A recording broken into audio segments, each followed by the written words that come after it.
जब मैं जेल गया था तो पीछे से इन लोगों ने दिल्ली के लोगों को परेशान करने में कोई कसर नहीं छोड़ी। इन्होंने दिल्ली सरकार के बहुत सारे काम रोके। लौटने के बाद अभी कुछ दिन पहले आपने देखा कि मैं और आतिशी जी कुछ सड़कों का मुआयना करने के लिए निकले। लोगों की शिकायतें आ रही थी कि उनके एरिया की सड़कें ख़राब हो गई हैं। इन्होंने नॉर्मल सड़कों का मेंटेनेंस जो होता है, रूटीन मेंटेनेंस, वो भी इन लोगों ने बंद करा दिया था। तो हमने देखा कि सड़कों की हालत अच्छी नहीं थी। तब मैंने आतिशी जी से निवेदन किया था कि विधायकों के साथ और मंत्रियों के साथ सड़कों पे उतर के दिल्ली की सारी जो पीडब्ल्यूडी की सड़कें हैं उनका मुआयना किया जाए और जो जो ख़राब हैं उनको तुरंत प्रभाव से ठीक किया जाए। इस बारे में मैंने आतिशी जी को चिट्ठी भी लिखी थी। तो मुझे खुशी है कि इन लोगों ने, सारे हमारे पार्टी के विधायकों ने, लीडर्स ने और मंत्रियों ने सड़क पे उतर के रात दिन वो इंस्पेक्शन किया है और सड़कों का मुआयना किया है और कितनी ख़राब है, कौन कौन सा काम करने की ज़रूरत है, उस सारी रिपोर्ट एक बनाई है। और रिपेयर का काम भी शुरू हो गया, रिपेयर का, रिकारपेटिंग का। तो मैं आतिशी जी से कहूँगा कि एक बार आपको वो बता दें।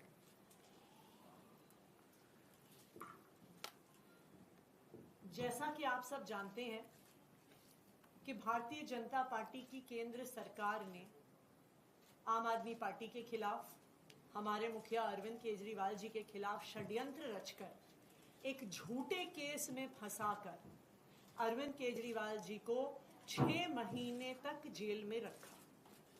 इस षड्यंत्र का मकसद ही था कि किसी भी तरीके से जो अच्छे काम दिल्ली की सरकार कर रही है, अरविंद केजरीवाल जी की सरकार कर रही है, उन कामों को रोका जाए। और हमने देखा कि किस तरह पिछले 6 महीने से दिल्ली के आम लोगों के डे टू डे कामों को रोका गया।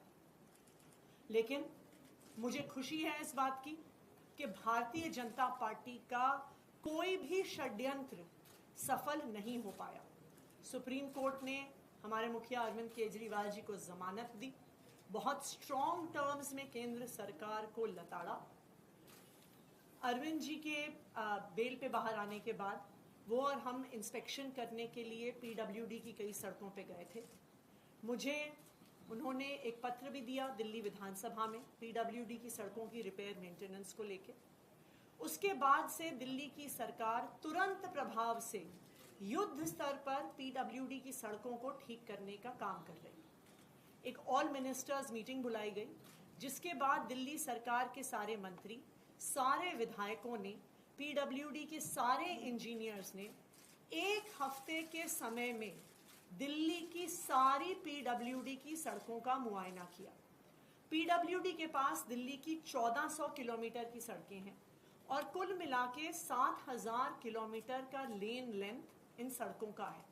तो 1 हफ्ते के टाइम स्पैन में ये 7000 किलोमीटर की लेन लेंथ की सड़कों का इंस्पेक्शन हुआ और जो सारा डेटा है वो पीडब्ल्यूडी की ऐप पे लोड किया गया। तो प्रॉपर इंस्पेक्शंस ऑनलाइन, हर पॉटहोल, हर टूटी हुई सड़क की फोटोज ली गई, उनको अपलोड किया गया। जो इन इंस्पेक्शन से निकल कर आया है वो मैं आपसे शेयर करना चाहूंगी और नेक्स्ट स्टेप्स क्या क्या है। इस इंस्पेक्शन से 89 रोड्स को पूरी तरह से रिकारपेटिंग और रीस्ट्रेंथनिंग के लिए आइडेंटिफाई किया गया है। ये तकरीबन 230 किलोमीटर सड़कें हैं, 1240 किलोमीटर की लेन लेंथ है। इन 89 रोड्स में से 74 का टेंडर कर दिया गया है और आने वाले कुछ दिनों में ही इनका काम इन 74 सड़कों का शुरू हो जाएगा। 15 सड़कों का टेंडर इन प्रोसेस है और जैसे ही टेंडर कंप्लीट होगा with in a few weeks in remaining 15 सड़कों का भी काम शुरू हो जाएगा। कुछ ऐसी सड़कें हैं जहां पे पूरी सड़क को रिकारपेट करने की ज़रूरत नहीं है, पूरी सड़क को बनाने की ज़रूरत नहीं है। कुछ पैचेस हैं, कहीं पे 100 मीटर सड़क खराब है, कहीं पे 50 मीटर सड़क खराब है। तो पैचवर्क के लिए 2,53,000 स्क्वायर मीटर्स को आइडेंटिफाई किया गया है पीडब्ल्यूडी की सड़कों में। मुझे खुशी है ये बताते हुए कि within the last week itself इसमें से 39,500 स्क्वायर मीटर्स का पैचवर्क ऑलरेडी हो चुका है और बाकी का हमारा टारगेट है दैट बाय 31 अक्टूबर रिमेनिंग जो पैचवर्क है उसको भी पूरा किया जाएगा।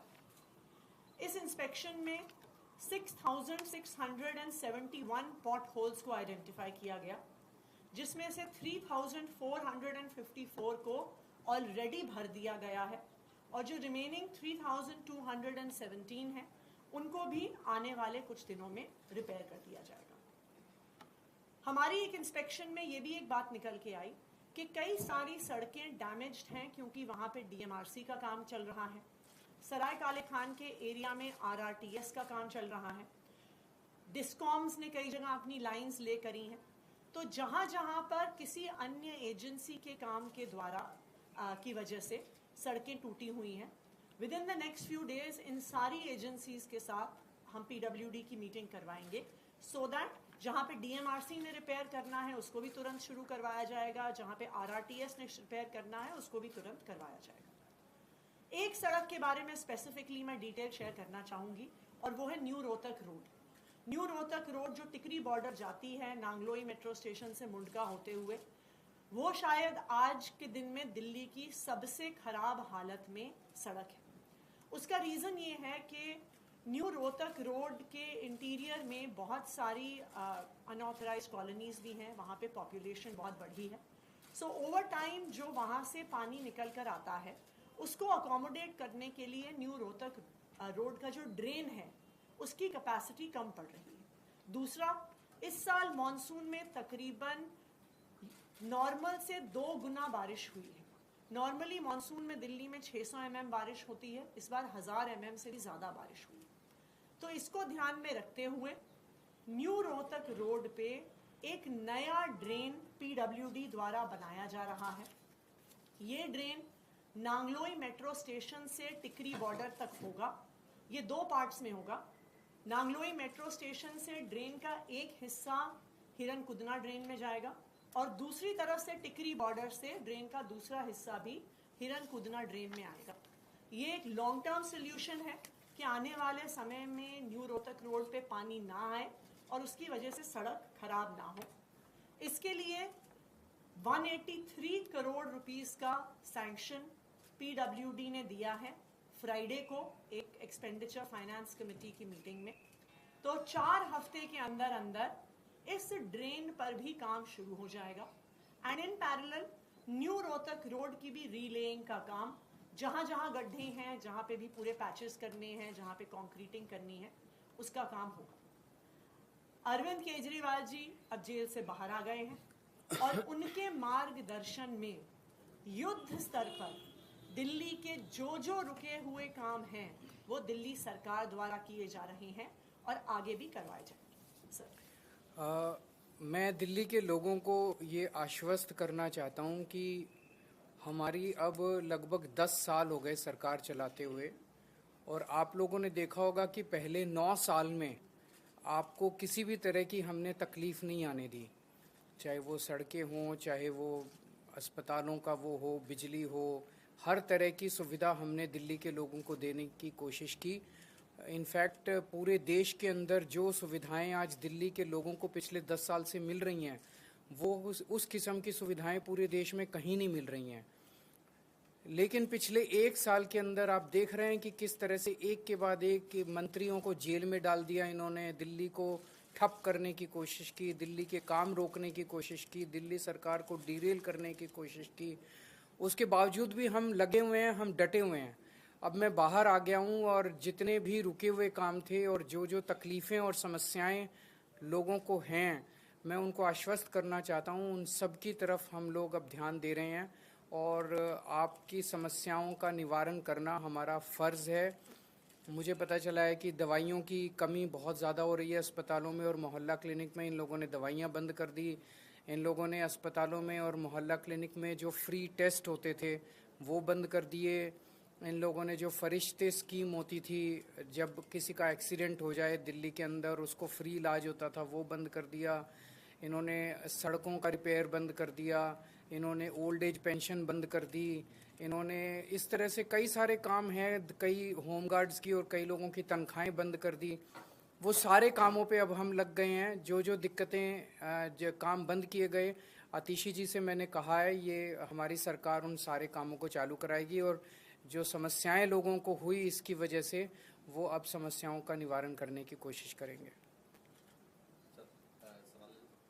आज एक और रेड हुई है, आप ही के आम आदमी पार्टी के सांसद है राज्यसभा के, उनके ऊपर ईडी की रेड हुई। ये समझ नहीं आ रहा, मतलब ऐसे ये कोई भ्रष्टाचार के खिलाफ तो जांच चल नहीं रही। जाहिर तौर पे इन्होंने मेरे को गिरफ्तार कर लिया, इन्होंने संजय सिंह को गिरफ्तार कर लिया, इन्होंने मनीष सिसोदिया को गिरफ्तार कर लिया, इन्होंने सत्येंद्र जैन को गिरफ्तार कर लिया, इन्होंने विजय नायर को गिरफ्तार कर लिया, इन्होंने विभव को गिरफ्तार कर लिया, इन्होंने आज संजीव अरोड़ा के ऊपर ईडी की रेड कर दी।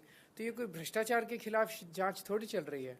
ये तो ऐसे लग रहा है जैसे प्रधानमंत्री जी एक पार्टी के पीछे पड़ गए हैं बुरी तरह से, और जितनी उनके पास ताकत है, एजेंसीज हैं, रिसोर्सेज हैं, सारे के सारे रिसोर्सेज एक पार्टी को और उसके नेताओं को ख़त्म करने के ऊपर लगा दिए हैं। लेकिन हमारे साथ भगवान है, हमारे साथ शक्ति है, तो हमने कोई गलत काम नहीं किया तो हम किस बात से डरेंगे।